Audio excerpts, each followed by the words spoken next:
এক পর্যায়ে এই চলতে চলতে যুদ্ধ, হঠাৎ জবান থেকে বেখেয়ালে, মানে বেখেয়াল কি, মানে জজবার হালাতে বলতেছে, এই তুই আমার কথা শুনবি না? তখন বলতেছে, মাই তেরা খোদা নেহি না, তু মেরা খোদা নেহি, মাই তেরা বন্দা নেহি,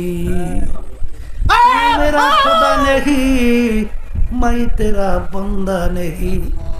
এ নফস, তুই তো আমার খোদা না যে তোর কথা আমার মানতে হবে। আল্লাহ যদি আমাকে হুকুম করতো সেটা মানা লাগবে, কিন্তু তুই তো আমার আল্লাহ না, তুই তো আমার খোদা না যে তোর কথা আমার মানতে হবে। আমি তোর কথা মানবো না, আগে আল্লাহর জিকির করবো, তারপর উঠে যাবো।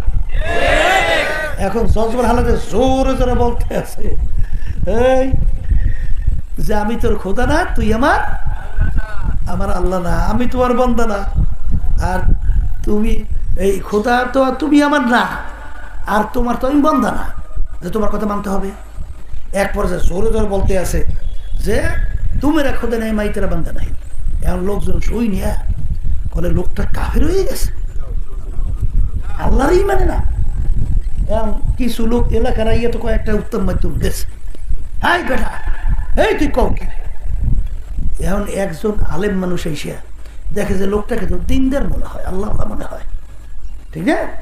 এই লোকটা তো এই কথা বলতে পারে না। জিজ্ঞেস করে, ভাই ব্যাপার কি, আপনি এরকম বলতেছেন, আপনার খোদা নাই, আপনি বলে বলতে না, কি ব্যাপার? বলে, হুজুর রাত্রে খানা খাই নাই, পেটও ক্ষুদে লাগছে, ওদিকে রুটি গরমওয়ালা যাইতেছে, রুটি কইয়া আমি তো আল্লাহর জিকির করতেছি, এখন নফস কইতেছে আগে খা তারপর জিকির কর, আর আমি বলবো যে আল্লাহর জিকির আগে করবো তারপর খাবো। এখন ওর সঙ্গে মোটে পারি না। এই শেষ মধ্যে বলতেছে, এই তুই কি আমার খোদা যে তোর কথা আমার মানতে হবে?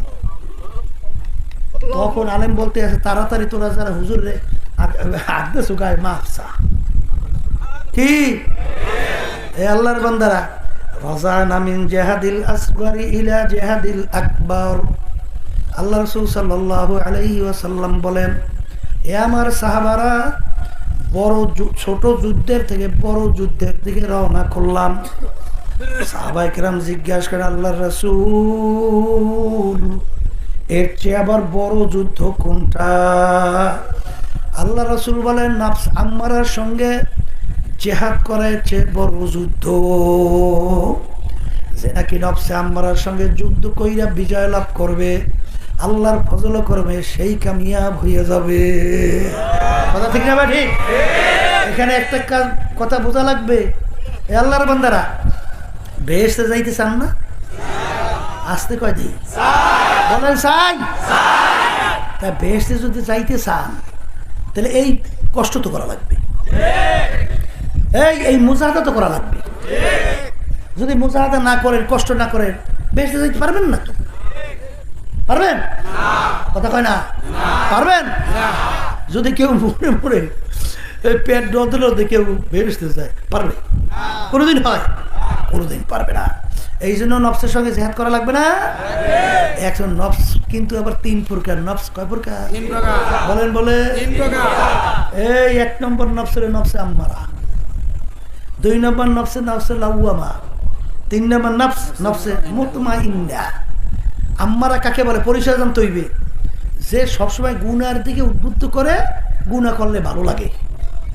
এক শ্রেণী আছে না, যে গুনার ভিতরে সারা ভালোই লাগে না, ওই গানের ভিতরে গান বাজনা ভ্যাব ওই না শুনলে ভালোই লাগে না। ওই আমাদের দেশে আছে না, এই আওয়ামী লীগের যুগ্ম সম্পাদক হানিফের নাম শুনছেন নাকি? মাহবুব আল হালিফ শুনছেন? এই যে মন্তব্য করছে, শোনেন নাই? কি মন্তব্য করছে শুনছেন? মন্তব্য করছে যে এলাকায় যাইয়ে দেখি, আগে মানুষের কালচার ছিল যে তারা জারি গান, এই বিভিন্ন ধরনের যাত্রা গান, এইটাই মানুষ অভ্যস্ত ছিল। তারা যখন ফসল কাটতো, জারি গান সহ বিভিন্ন কায়দায় সাইরে তালে তালে ধান কাটতো। কিন্তু এখন যেখানে এলাকায় যাই এখানে শুনি ওয়াজ আর ওয়াজ আর ওয়াজ। কি কথা ঠিক না ঠিক? এমনকি ফসল কাটে, তাও আবার ক্যাসেটের মধ্যে, মোবাইলের মধ্যে ওয়াজ সাইরে হেইবের ফসল। বলতেছে আমাদের এই অবস্থা পরিবর্তন ঘটাই আগের কালচারে ফিরিয়ে আসতে হবে। শোনেন নাই?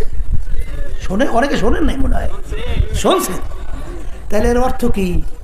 ওর কাছে কোরআনুল কারীমের আলোচনা শুনতে ভালো লাগে না, কথা ঠিক কিনা? হাদিসের ভিতরে আল্লাহর রাসূল সাল্লাল্লাহু আলাইহি ওয়াসাল্লাম বলেন, ইয়াদুহু ইয়াদুল্লাহ, আইনুহু আইনুল্লাহ, লিসানুহু লিসানুল্লাহ। আল্লাহ রাসূল সাল্লাল্লাহু আলাইহি ওয়াসাল্লাম বলেন, এক শ্রেণী এরকম আল্লাহর বান্দা বান্দি দুনিয়ার মধ্যে আছে, তাদের চক্ষু দেখতে মনে হয় যেন আব্দুল করিমের চক্ষু। ওদের চক্ষু এখন আব্দুল করিমের চক্ষু নাই, ওদের চক্ষু দুইটা আমার মালিকের কুদরতি চক্ষে পরিণত হইয়া যায়। দেখতে মনে হয় যেন হাত আব্দুল করিমের হাত, ওদের হাত দুইটা এখন আব্দুল করিমের হাত নাই, হাত দুইটা আল্লাহর কুদরতি হাতে পরিণত হইয়া যায়।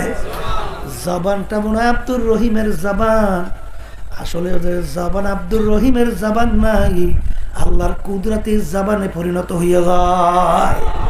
আমি বলছেন আল্লাহ রাসূল সাল্লাল্লাহু আলাইহি ওয়াসাল্লাম বলছেন, কথা কর। আল্লাহ রাসূল সাল্লাল্লাহু আলাইহি ওয়াসাল্লাম বলছেন, হাত হয়ে যে আল্লাহর কুদরতি হাত, জবান হয়ে যে আল্লাহর কুদরতি জবান, চোখে আল্লাহর কুদরতি চক্ষু। তাইলে আল্লাহর পথে চলতে চলতে এই ঘটনা যদি ঘটে, তা এক শ্রেণী এরকম আছে না, শয়তানের পথে চলতে চলতে ওদের চক্ষু দিলে শয়তানের চক্ষু হয়ে যায়, আসতে কয়। ওদের কান দুইটা শয়তানের কান, ওদের জিহ্বাটা শয়তানের জিহ্বা, কথা ঠিক কিনা? এখন নফসে আম্মারা বলছিলাম, সবসময় গুনাহ করতে ভালো লাগে, নেক কাজ ভালো আছে না নাই? আছে, আছে, আছে, আছে। এইটার নাম হলো নফসে আম্মারা। এর নাম কি? আবার কোন? সবসময় গুনার ভিতরে উদ্বুদ্ধ করে, গুনার দিকে ধাবিত করে। কোরআন কারীম আয়াত, কথা ঠিক হবে? ঠিক। এই 2 নম্বরে নফসে লাওয়ামা। নফসে লাওয়ামা কাকে বলে? বলে গুনাহ করার সময় চুপ থাকে, গুনাহ হওয়ার পরে ভিতরে আফসোস তৈরি হয়, গুনাহটা কেন করলাম, গুনাহটা কেন করলাম। এইটার নাম কি? নফস বলেন। আছে না এক সিনেমার আল্লাহর বান্দারা আছে না, আল্লাহর বান্দারি আছে না? এই গুনাহ হওয়ার পরে আফসোস ভিতরে হারে করলাম কা, করলাম কা, করলাম কা, আছে না নাই? আর এইটা হলো নফসে লাওয়ামা। আর একটা নফস হলো নফসে মুতমাইন্না। একটা নাম কি? নফসে মুতমাইন্না কাকে বলে? নেক করতে ভালো লাগে, গুনার কাজ ছাড়তে পারে। কোন কোন কোন? এই নেক কাজ করতে পারে, গুনার কাজ ছাড়তে পারে, এর নাম হলো নফসে মুতমাইন্না। কথা ঠিক না ভাই? ঠিক। এ কবরের যাত্রীরা, এ পর্দার আড়ালের মা বোনেরা, আল্লাহ রাব্বুল আলামিন কুরআনুল কারীমের ভিতরে ঘোষণা করছেন, ইয়া আইয়াতুহান নাফসুল মুতমাইন্না ইরজিই ইলা রাব্বিকি রাদিয়াতাম মারদিয়া ফাদখুলি ফি ইবাদি ওয়াদখুলি জান্নাতি। সুবহানাল্লাহ। আল্লাহ রাব্বুল আলামিন কিয়ামতের ময়দানে নফসে মুতমাইন্নার দলদেরকে ডাকবে। কোন নফসের লোকদেরকে ডাকবে? বলেন, মুখ খুলে বলেন। নফসে মুতমাইন্নার দলদেরকে ডাকবে। কে ডাকবে? একে আমি বলছি না, আল্লাহ কোরআন কারীমে বলছে। আচ্ছা, তাই কি আল্লাহ কি বলবেন? এ আমার নফসে মুতমাইন্নার দলেরা, তোমরা আমার বান্দা বান্দি কাতারে শামিল হইয়া যা এবং তোরা বেহেশতের ভিতরে ঢুইকা যা। কথা কয় না? এখন বাজানদেরকে বলবো, পর্দারে মা বোনদেরকে বলবো, জোর করে বেহেশতে যাওয়া যাইবে? হ্যাঁ। এখন আপনি দুনিয়া থাকা অবস্থায় একটু পরীক্ষা করা লাগে না? আপনার নফসটা কোন নফস? কে? নফসে আম্মারা না নফসে লাওয়ামা না নফসে মুতমাইন্না? আচ্ছা, যখন কিয়ামতের ময়দানে আল্লাহ রাব্বুল আলামিন নফসে মুতমাইন্নার দলদেরকে ডাকবে, আপনার নফস যদি নফসে মুতমাইন্না না পৌঁছে, আল্লাহ ডাকে সাড়া দিতে পারবে? আমি আসতে গেছি, আপনি একটু আসতে কম। হ্যাঁ, পারবেন? এখন নফসকে নফসে মুতমাইন্নায় পৌঁছানো লাগবে না? এই নফসে মুতমাইন্নায় পৌঁছাবার জন্যই এই যে শোনেন পীর মুরিদি তরিকা, এই যে আমাদের তরিকার নাম শুনছেন চিশতিয়া সাবিরিয়া তরিকা, শোনেন নাই সর্বনাই? এই তরিকার নাম কি? সাবিরিয়া তরিকা। এই তরিকা 5টা ঔষধ আল্লাহর কুতুবেরা আপনারা আমাদের জন্য রেখে গেছে। কয় ঔষধ? কর না।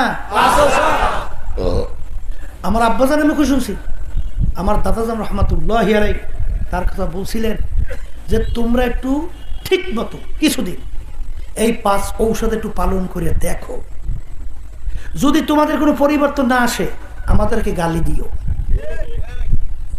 আব্বাজানের মুখে শুনছি, দাদাজানের কথা। আচ্ছা বলেন তো, যারা ঠিক মতো কিছুদিন এই 5 ঔষধ পালন করছে আল্লাহর ওলিদেরকে কেউ গালি দিতে পারছে? আমাদের জানা নাই, পারে নাই, পারে নাই। কথা ঠিক না? ঔষধ লাগবে কিসে? রোগ হয়েছে কলবে। কলবে কি হয়েছে? এই কলবের রোগ হয়েছে, ঔষধ লাগবে না? আবার ঔষধ দেবে কিনা? ডাক্তার লাগবে না? আপনার শরীরের রোগ হয়েছে, আপনি টাঙ্গাইলে মেডিকেলে গেছেন, টাঙ্গাইলে ডাক্তার কয় তোমার এই চিকিৎসা টাঙ্গাইলে নাই, ঢাকা যাও। কথা কন। এখন রোগের চিকিৎসার জন্য ঢাকা যায় না। এখন ঢাকার ডাক্তার দেখে দিতে তোমার রোগটা খুব মারাত্মক, এই দেশে চিকিৎসা তেমন ব্যবস্থা ভালো নাই, তুমি অমুক দেশে উন্নত মানের ব্যবস্থা আছে, ওখানে যাও। কি দেয়? পরামর্শ দেয়। এখন বাজান অনেকের তো টাকা পয়সাও কম, অনেক সময় নিজে বাঁচার জন্য, রোগ ভালোর জন্য অনেক সময় জমি জমা এমনকি বাড়িঘর পর্যন্ত বিক্রি করে কইরে তারপর চিকিৎসার জন্য যায়। এই যত চিকিৎসা করো না কেন, এই কবরের যাত্রীরা একদিন না একদিন কিন্তু মরণ লাগবে। কথা কয় না? কথা ঠিক বলছি না ভুল বলছি? না চিকিৎসা করার পর বাইসে থাকবা? কেউ পারছে? পারবে কোনোদিন? তাহলে মরণ একদিন লাগবে। এই কবরের যাত্রীরা, আল্লাহর বান্দারা, পর্দা আলে মা বোনেরা, আজকে শরীরের রোগের চিকিৎসার জন্য তুমি যদি আজকে জায়গা জমিন বিক্রি কইর, আজকে সব নিঃস্ব হইয়া যদি বিদেশে শরীরের চিকিৎসার জন্য যাইতে পারো, তারপরও কিন্তু একদিন মরণ লাগবে। আর যদি কবরের যাত্রীরা কলবের চিকিৎসা কইরা যদি খোদা না খাস্তা দুনিয়া থেকে বিদায় নিয়ে কবরে যাও, আল্লাহ এবং আল্লাহর রসুল যে আযাব ও গজবের ঘোষণা, সেই হসপিটালের ঘোষণা দিছে, ওই 1 সেকেন্ডের আযাব সহ্য করার শক্তি দুনিয়ার কোনো মানুষের নাই। মাইকে আলোচনা করে মজাই পাই না, কি যে মাইক ফিট করে বর্তমানে, গলার ভিতরে চুলকায়, এইবার কি যে ফিট করছে কিচ্ছু বুঝি না। মানে বয়ারে ঠিক মতো টানও দেওয়া যায় না, ঠিক মতো মন মতো আলোচনাও করা যায় না, এমন অবস্থায় বর্তমানে মাইকে ফিট করছে। যেই কথা বলতে চাইছিলাম, এই কলবের চিকিৎসা দরকার আছে না নাই? বাজান শরীরের জন্য চিকিৎসা, বিভিন্ন ডাক্তারের কাছে তুমি দৌড়াও, এক ডাক্তারের কাছে যাওয়ার পরে তোমার যদি শরীরের রোগ ভালো না হয়, আবার আর একটা ডাক্তার পরিবর্তন করো। কি করো না? কলবের চিকিৎসা করাই লাগবে, এটা ফরজ। আসতে কর নাকি? ফরজ না? ফরজ না? আত্মশুদ্ধি ফরজ না? চিকিৎসা করা লাগবে না? অনেকে তো তামসা করে, আত্মশুদ্ধির খবর নাই। আত্মশুদ্ধি কিন্তু ফরজ মেয়া। এই চিকিৎসা না কইরে কবরে গেলে উপায় নাই। কথা ঠিক না ভাই? ঠিক। এই তুমি হক্কানি আলেমরা হইল এই রুহের চিকিৎসা, তো কলবের চিকিৎসার ডাক্তার কারা কারা বলেন? কারা? হক্কানি আলেম। হেলে বুঝা গেল হক্কানি আলেম তখন কইছি, তাহলে আলেমের প্রকার বেদ আছে। কথা কয় না? এই দরকারি আলেম, তরকারি আলেম, সরকারি আলেম আর হক্কানি আলেম। কথা কয় না? বুঝছেন? তরকারি আলেম বুঝেন নাই? যখন যেখানে যায় ওই এর লাগে মিশে যায়, পেট পালে পেট, এইটা নাম হলো তরকারি আলেম। আলু মার্কা আলু বলে যেই তরকারি এইটাই বলে মেলে, ঠিক না ভাই? ঠিক। এইবার আছে এই হক্কানি আলেম বুঝেন তো, যাহা কিছু করবে আল্লাহর জন্য করবে। কার জন্য করবে? কথা ঠিক না? ঠিক। দুনিয়াদার আলেম এবং আল্লাহওয়ালা আলেমের ভিতরে কেমনে পার্থক্য? আমার আব্বাজান রহমাতুল্লাহি আলাইহি বলতেন, বাজান দুনিয়াদার আলেমদের চিন্তা থাকবে আমার মুরিদদের থেকে কিভাবে হাদিয়া তওবা বেশি পাওয়া যায়।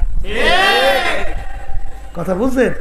এই যে দেখবেন হাদিয়া তওবার বিভিন্ন কৌশল অবলম্বন করে, ঠিক না? ওই হাকিমুল উম্মাত গালেবে গুমান আশরাফ আলী থানভী রহমাতুল্লাহি আলাইহি এই একটা ঘটনা যাইয়া, মানে একটা মুরিদ স্বপ্নে দেখে, কি দেখে? যে মুরিদের আঙ্গুলের ভিতরে ময়লা ময়লা, বুঝছেন? এখন পীরে শুষে শুষে খাইতে আছে, আর পীরের হাতের আঙ্গুলের ভিতরে মধু, মুরিদ শুষে শুষে খায়। এখন পীরের কাছে যে জিজ্ঞাসা করে, হুজুর এই স্বপ্নে তো দেখলাম, এখন হুজুর এর ব্যাখ্যা থাকে। বলে ঠিকই তো দেখছো, কারণ তুমি আমার মুরিদ, তোমার ভিতরে যত গুনার আছে, যত ময়লা আছে, ওগুলো আমি শুষে সব নিয়ে যাইতেছি, আর আমার ভিতর থেকে মধু তুমি টাইনে নিতে আসো। কিন্তু তার কাছে ব্যাখ্যাটা পছন্দ হয় নাই, বুঝছে? নেওয়ার পরে একটু হক্কানি আলেমের কাছে জিজ্ঞাসা করে, ভাই আমি তো এরকম স্বপ্নে দেখলাম, ব্যাখ্যাটা কি? বলে ঠিকই দেখছো। বলে তা কি? বলে তুমি যখন পীরের কাছে মুরিদ হয়েছিলাম একমাত্র আল্লাহ রাব্বুল আলামিনকে রাজি খুশির উদ্দেশ্যে। কথা কয় না? কি জন্য? আর পীর যখন তোমাকে মুরিদ করছে দুনিয়ার উদ্দেশ্যে, ওই পীর দুনিয়ার ময়লা তোমার থেকে ভক্ষণ করতেছে, আর তুমি যেহেতু নিয়াত ছিল আল্লাহকে রাজি খুশির উদ্দেশ্যে, তুমি ঠিকই মধু পান করতেছো। কথা বলছে? তাহলে বোঝা গেল এই এক শ্রেণীর বর্তমানে পীর আছে, বিভিন্ন কালে কৌশল কায়দা করিয়া মুরিদে থেকে কিভাবে ওই হাদিয়া তওবা নেবে, কেমনে সম্পদ অপলোক করবে, বিভিন্ন কায়দা করে। এইটা হলো দুনিয়াদার পীর, এইটা হলো দুনিয়াদার আলেম। আস্তে কথা হয়, কথা ঠিক কিনা? বাজান পীরের কাছে গেছিলাম, হক্কানি আলেমের কাছে গেছিলাম আমার রোগ ভালো হওয়ার জন্যে। যখন রোগ ভালো হইবে না, এ আল্লাহর বান্দারা, কবরের যাত্রীরা, ওই ডাক্তারের কাছে আর থাকা যাবে না। এই জন্য আমার আব্বাজান রহমাতুল্লাহি আলাইহি বলতেন, যারা সরমনাইতে আসেন, এক সবক, দুই সবক, তিন সবক নেওয়ার পরেও যদি আপনার পরিবর্তন না আসে, আগে নামাজ পড়তেন না, এখনো পড়েন না। আগে মিথ্যা কথা বলতেন, এখনো বলেন। আগে জুলুমের ভিতরে লিপ্ত ছিলেন, এখনো জুলুম করেন। আগে বিভিন্ন বদমাইশের ভিতরে লিপ্ত ছিলেন, এখনো সেইটাই করেন। তাহলে বুঝতে হবে আমি ডাক্তারের দ্বারা তোমার রোগীর কোনো উপকার হবে না। তুমি তাড়াতাড়ি আর এক ডাক্তারের কাছে দৌড়াও, কারণ কবরে কোনো পীরের পরিচয় নাই। তুমি কোন পীরের মুরিদ, কোন দলের লোক, তুমি কোন বংশের লোক, তুমি ধনী না গরিব, না শিক্ষিত না অশিক্ষিত, এই পরিচয় কিন্তু কবরে নাই। যদি কবরে কোনো পরিচয় চলতো, আল্লাহ রাসূল সাল্লাল্লাহু আলাইহি ওয়াসাল্লামের চেয়ে বড় পীর অলি গাউস কুতুব দুনিয়া থেকে আসেও নেই, আসবেও না। আল্লাহ রাসূল দুনিয়ায় থাকা অবস্থায় তার কলিজার টুকরার সন্তান ফাতেমা রাদিয়াল্লাহু তাআলা আনহা তাকে ইঙ্গিত করে বলছিলেন, ইয়া ফাতেমা তু আনকিজি নাফসাকি মিনান নার, ও ফাতেমা রে, দুনিয়া থাকা অবস্থায় নিজে আমল করো, জাহান্নামের আগুন থেকে বাঁচো। ও ফাতেমা, এরপরে অন্ধকার কবরে যাইয়া শো। যদি কবরে পরিচয় দাও আমি আখিরি জামানার নবীর মেয়ে, আল্লাহ রাসূল সাল্লাল্লাহু আলাইহি ওয়াসাল্লাম বলেন, ফাতেমা এই পরিচয় কবরে কোনো কাজ হবে না। এই জন্য আমার বাজানদেরকে বলবো, পর্দা আলে মা বোনদেরকে বলবো, বাজান কবরে প্রশ্ন কয়টা? জোরে কর না। প্রথম প্রশ্ন মান রব্বুকা, দ্বিতীয় নম্বর প্রশ্ন আমার দিনুকা, 3 নম্বর প্রশ্ন আমার নাবিয়ুকা, আল্লাহর হাবিবকে দেখাবেন মান হাযার রাসূল। কথা ঠিক কিনা? এই 3 প্রশ্নের মধ্যে কোথায় কি পাইছেন যে তুমি সর্বনারীর মুরিদ কিনা? আসতে কয় তুমি তাবলিগ জামাতের লোক কিনা? আছে? আচ্ছা, তুমি জামাতের লোক কিনা? নাই। তাহলে তুমি এই রাজারবাগ, দেওয়ানবাগ, সুরেশ্বর, মাঝবান্ডা, চন্দ্রপাড়া আছে? তাহলে তুমি আওয়ামী লীগের লোক কিনা? এইটা পরিচয় দিলে একটা ধরা কাঁচা কবরে হইতে পারে। কবরে এই দিলে যুদ্ধ করা যাইবে না? এত ক্ষমতা ওখানে চলবে না? ও ক্ষমতা ওখানেও নাই। তাহলে আমি বিএনপির লোক, তাও পরিচয় নেই। এ কবরের যাত্রীরা, তুমি পীর না তুমি মুরিদ, না তুমি কোন বংশের লোক, তুমি ধনী না গরিব, শিক্ষিত না অশিক্ষিত, এই পরিচয় কিন্তু কবরে চলবে না। এই জন্য আমার বাজানদেরকে বলবো, আমাদের উদ্দেশ্য হলো কলব পরিষ্কার করতে হবে, আমলে সালেহ করতে হবে। বাহ্যিক আমল যেরকম লাগবে, গোপনীয় কলব পরিষ্কারের আমলও সেইভাবে লাগবে। কি লাগবে? হ্যাঁ, হাদিসের ভিতরে আল্লাহ রাসূল সাল্লাল্লাহু আলাইহি ওয়াসাল্লাম বলে, ইন্নাল্লাহা লা ইয়ানজুরু ইলা সুওয়ারিকুম ওয়া আ'মালিকুম ওয়ালাকিন ইয়ানজুরু ইলা নিয়াতিকুম ওয়া কুলুবিকুম আও কামা ক্বালা আলাইহি সাল্লাতু ওয়াসসালাম। আল্লাহ রাসূল সাল্লাল্লাহু আলাইহি ওয়াসাল্লাম বলেন, আমি তোমাদের শুধু বাহ্যিক আমলের দিকেই তাকাই না। আল্লাহ রাব্বুল আলামিন বলতেছেন, আমি তোমাদের কলবের দিকে, অন্তরের দিকে তাকাই থাকি, তোমাদের অবস্থানটা কি। বলেন কথা ঠিক নেবে? ঠিক। তাইলে আমার বাজানদেরকে বলবো যে সর্বনাই গেছে। বর্তমানে শুনতেছিলাম অনেক সর্বনায়ক মুজাহিদ পুরান আল্লাহর বান্দারা অনেকে 5 ঔষা ছাড়িয়ে দিচ্ছে। ও ঠিক না মনে হয়? তো মাশাআল্লাহ, ভালো, আলহামদুলিল্লাহ। কি 5 ঔষা ছাড়িয়ে দিচ্ছেন না? আমার আব্বাজান রহমাতুল্লাহ আলাইহি বলতেন, বাজান ভোরে বৈকালে আমার মালিকের জিকির করার 2টা টাইম ছাইরো না। কথা কয় না? অসুখ হইছে, এই বসে পারো না, শুইয়ে শুইয়ে আদায় করো। মনে আছে? এই অসুখ বেশি হয়েছে, জবানে পারো না, না এই জবানেও পারো না, দিলে দিলে আদায় করতে থাকো। কথা কয় না? তারপরও যত কষ্ট হোক না কেন, সময় নাই, হাঁটতে হাঁটতে আদায় করো। ঠিক আছে? কথা ঠিক আছে?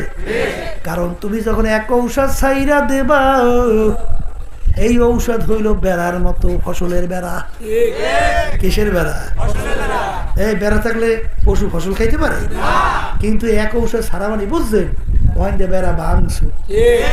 আর যখন বেড়া ভাঙবে, ওখান থেকে পশু ঢুইকা ফসল শেষ।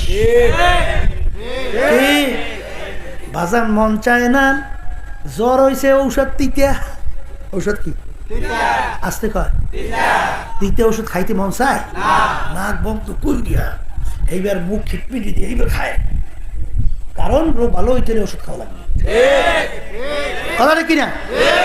তাহলে রোগ ভালো হইতে ঔষধ খাওয়া লাগবে। এই আল্লাহর বান্দারা, পর্দা আলে মা বোনেরা, বাজার গুনাহ করতে করতে তোমার আমার কলবের ভিতরে এমন রোগ জমছে, এখন তোমার কাছে আমার কাছে নামাজ ভালো লাগে না, রোজা ভালো লাগে না, আমার মালিকের জিকির ভালো লাগে না, আল্লাহর হাবিবের তরিকা অনুযায়ী চলতে ভালো লাগে না। বুঝতে হবে নামাজের দোষ নাই, মাওলার জিকিরের দোষ নাই, তোমার আমার কলবের দোষ। জ্বরইয়া জিহ্বা নষ্ট হয়েছে, জ্বরই কি হয়েছে? এমন নষ্ট হয়েছে, যত কর্ম ফলাও তোমার সামনে আনে, যা মুখে যায় তিতা। কি তখন তুমি জোর, এই মিয়া কি খাদ্য আনছেন মিয়া, সব তিতা। এই আল্লাহর বান্দা কি কর, সবই তো ভালো কর্মা ফলাও, উন্নত মানের খাদ্য। কলে ভাই আমি যা খাই সবই তো তিতা লাগে। বলে বাজান কর্মা ফলাওর দোষ নাই, তোমার জিহ্বা অসুখ হয়ে নষ্ট হয়েছে। কর্মা ফলাও দোষ নাই, দোষ তোমার জিহ্বা নষ্ট। তুমি তাড়াতাড়ি ডাক্তারের কাছে দৌড়াও, কেউ যদি ঘাউরামি কইরা ডাক্তারের কাছে না দৌড়ায়, ওই রোগ এক সময় তোমাকে এমন ভাবে অ্যাটাক করবে, তুমি দুনিয়া থেকে বিদায় হয়ে চলে যাবা। ঠিক কিনা? আজকে তোমার নামাজ ভালো লাগে না, রোজা ভালো লাগে না, মালিকের জিকির ভালো লাগে না, কোরআনুল কারীম তেলাওয়াত ভালো লাগে না, বুঝতে হবে এটা কোরআনুল কারীমের তেলাওয়াতের দোষ না, নামাজের দোষ না, জিকিরের দোষ না, তোমার কলবের ভিতরে রোগ হইয়া কলব নষ্ট হয়ে গেছে। এই জন্য মাওলার জিকির তোমার কাছে ভালো লাগে না। কথা কয় না? কথা ঠিক নেবে ঠিক? লা ইলাহা ইল্লাল্লাহ, লা ইলাহা ইল্লাল্লাহ, লা ইলাহা ইল্লাল্লাহ, লা ইলাহা ইল্লাল্লাহ, লা ইলাহা ইল্লাল্লাহ, লা ইলাহা ইল্লাল্লাহ, লা ইলাহা ইল্লাল্লাহ, লা ইলাহা ইল্লাল্লাহ, লা ইলাহা ইল্লাল্লাহ, লা ইলাহা ইল্লাল্লাহ, লা ইলাহা ইল্লাল্লাহ, লা ইলাহা ইল্লাল্লাহ, লা ইলাহা ইল্লাল্লাহ, লা ইলাহা ইল্লাল্লাহ, লা ইলাহা ইল্লাল্লাহ, লা ইলাহা ইল্লাল্লাহ, মুহাম্মাদুর রাসূলুল্লাহ। এ আল্লাহর বান্দারা, পর্দার আড়ালের মা বোনেরা, जिक्र में क्या मजा है जाकिर से पोसियो, शाखे गुल में क्या मजा है बुलबुलू से पोसियो। আমার মালিকের জিকিরের ভিতরে কি মজা, যারা জিকির করে তাদের কাছে জানতে যাও। বাজান জাকিরিন ছাড়া কোনোদিন বুঝবে না। আল্লামা খাকানি রহমাতুল্লাহি আলাইহি বলেন, 85 সা ইমানি মুহাক্কাক সাদবা খাকানি কেক দম্বা খোদা বুদান বেয়াজ তখতে সুলাইমানি। হে দুনিয়ার মানুষ, তোমরা শান্তি তালাশ করো সুন্দর সুন্দর বিল্ডিং তৈরি করার মধ্যে, কেউ শান্তি তালাশ করো সুন্দর গাড়ি কেনার মধ্যে, কেউ শান্তি তালাশ করো সভাপতি সেক্রেটারি হওয়ার মধ্যে, কেউ শান্তি তালাশ করো পীর হওয়ার মধ্যে, কেউ এমপি চেয়ারম্যান, এমপি মিনিস্টার হওয়ার মধ্যে। আমি খাকানি দীর্ঘ 30 বছর পর্যন্ত শান্তি তালাশ করলাম, কোন জিনিসে অন্তরে শান্তি পাওয়া যায়। আমি 30 বছর পরে এই সিদ্ধান্তে পৌঁছলাম, আমি একবার যদি আমার জবান থেকে আমার মাশুক, আমার মালিকের নাম আল্লাহ, একবার যদি আমার জবান থেকে বলি, আমি যে শান্তি পাই। তিনি উদাহরণ দিয়া বলেন, সুলাইমান নবী আলাইহিস সালাম নবুয়তি কইরা তখতে সুলাইমানিতে হইরা তিনি বাদশাহী কইরা মনে হয় এই শান্তি অন্তরে পায় না। বুঝেন এই আল্লাহর বান্দারা, এগুলা কিন্তু বুঝবার জিনিস, এরা কিন্তু বুঝাবার জিনিস না। কথা কন, কথা কন। এই জন্য আমার বাজানদেরকে বলবো, পর্দারে মা বোনদেরকে বলবো, ইল্লা মান আতাল্লাহ বিকলবিন সালিম। আমার মালিক বলছেন অর্থাৎ কলবে সালিম, ওই যে কলবের কথা বলতেছিলাম, সুস্থ কলব ছাড়া আমার মালিক বলেন আমার পবিত্র জায়গা বেহেশতের মধ্যে হবে না। এই জন্য আমার ভাইদেরকে বলো, পর্দালে মা বোনদেরকে বলবো, বাজান চরমনাই বুঝি না, অমুক বুঝি না, সমুক বুঝি না, আমাদের উদ্দেশ্য হলো পালা ফেরেশতার চরিত্র অবলম্বন করা লাগবে, পশুর চরিত্র বাদ দেওয়া লাগবে। বলেন কথা ঠিক কিনা? ইমাম গাজ্জালী রাহমাতুল্লাহি আলাইহি লেখেন, কিয়ামতের ময়দানে 10 রকমের সূরাতে মানুষ উঠবে। এর ভিতরে এক শ্রেণী মানুষ কুকুরের সূরাতে উঠবে, বাজার এক শ্রেণী মানুষ বানরের সূরাতে উঠবে, এক শ্রেণী মানুষ সাপের সূরাতে উঠবে। বাজার যাদের ভিতরে হিংসা থাকবে, যাদের ভিতরে আল্লাহ হারাম খাওয়ার অভ্যাস থাকবে, আল্লাহ শুয়োরের সূরাতে উঠবে, হিংসা থাকবে কুকুরের সূরাতে উঠবে, কারণ কি বাজান, আমার মালিক নিজের কুদরতি হাতে কয়েকটা জিনিস তৈরি করছেন। এর ভিতরে একটা হলো মানুষের চেহারা, আমার মালিক তার নিজের কুদরতি হাতে তৈরি করছে। এই মালিকের হাতে, কুদরতি হাতে যেই চেহারা তৈরি হলো, এই সুরাতের মানুষকে আমার মালিক কিভাবে জাহান্নামে ফেলাইবে, এই জন্য সুরাত পরিবর্তন হইয়া যাবে। তারপর আমার মালিক বলবেন, ফাগুল্লু ওদেরকে বান্ধ,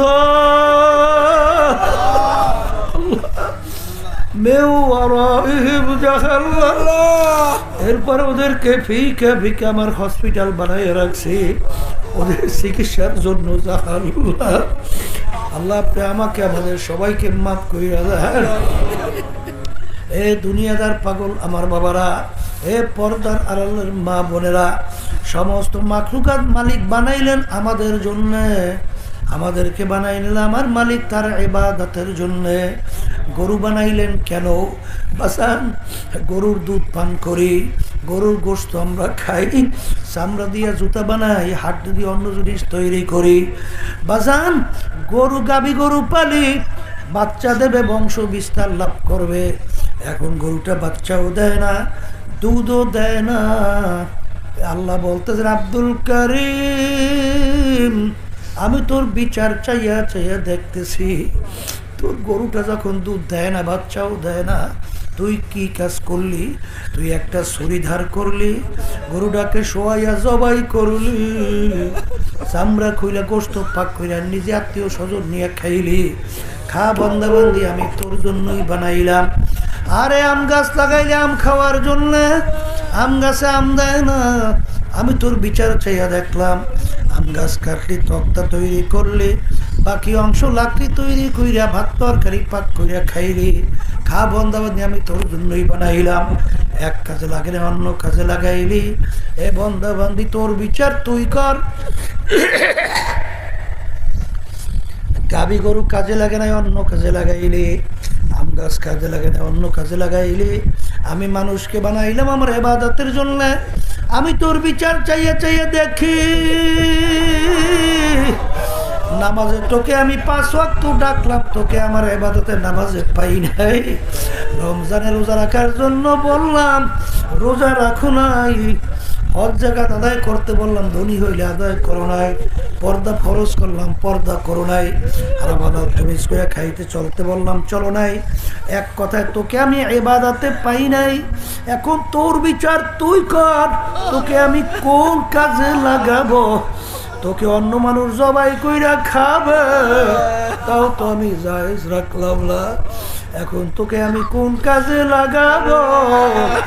এ বান্দাবান্দি মনে রাখিস, আমারও একটা কাজ আছে, আমার একটা চুলা আছে, ওই চুলার নাম হলো জাহান্নাম। আল্লাহ আপনি আমাদের সবাইকে মাফ করিয়া দেন। وقودها الناس والحجارة أعدت للكافرين। আমি জাহান্নামের আগুন জ্বালাবো মানুষ এবং পাথর দ্বারা। এই যে আমার ভাইদেরকে বলবো, পর্দা আলে মা বোনদেরকে বলবো, বাজার যারা ঈমান আনছো, মুসলমান দাবি করো, তাদের কাছে আমাদের কথা। যাদের ঈমান নাই তাদের কাছে আমাদের কোনো গুরুত্ব কথার নাই। কিন্তু এই মুসলমান, এই পর্দা আলে মা বোনেরা, বাজান কবরে কিন্তু কোনো টাকার গরম নাই, ক্ষমতার গরম নাই, বংশের গরম নাই, বাজান মাতুক বাড়ি সর্দারি নাই। ওই সাদা 3টা কাপড় দিয়ে পেঁচ দিয়ে ফেলাইবে, অন্ধকার কবরের ভিতরে নিয়ে লাগবে। এমন জায়গায় যাইতে হবে যেই ঘরে নাই বাতি, এমন ঘরে থাকতে হবে যেই ঘরে নাই সাথী।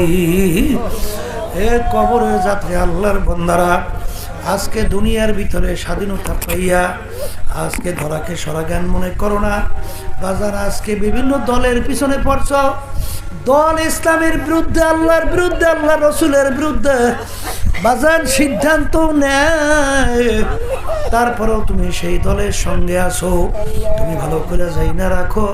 আমি কোরআনুল কারীমের আয়াত শুনে রেখে যাই, মানবা কিনা জানি না। ইয়াউমা নাদউ কুল্লা উনাসিন বিইমামিহিম, আমার মালিক বলেন কিয়ামতের ময়দানে প্রত্যেকটা মানুষকে আল্লাহ রাব্বুল আলামিন বলেন তার দলের নেতা নেত্রীর সঙ্গে ডাকবো। তোর মালিক ডাইকে বলবেন তোর দলের নেতা নেত্রী যেদিকে যায় ওদের পিছনে পিছনে সেই দিকে চইলা যা। এক কথা আমার মালিক পরিষ্কার কোরআনুল কারীমের ভিতরে বলছে।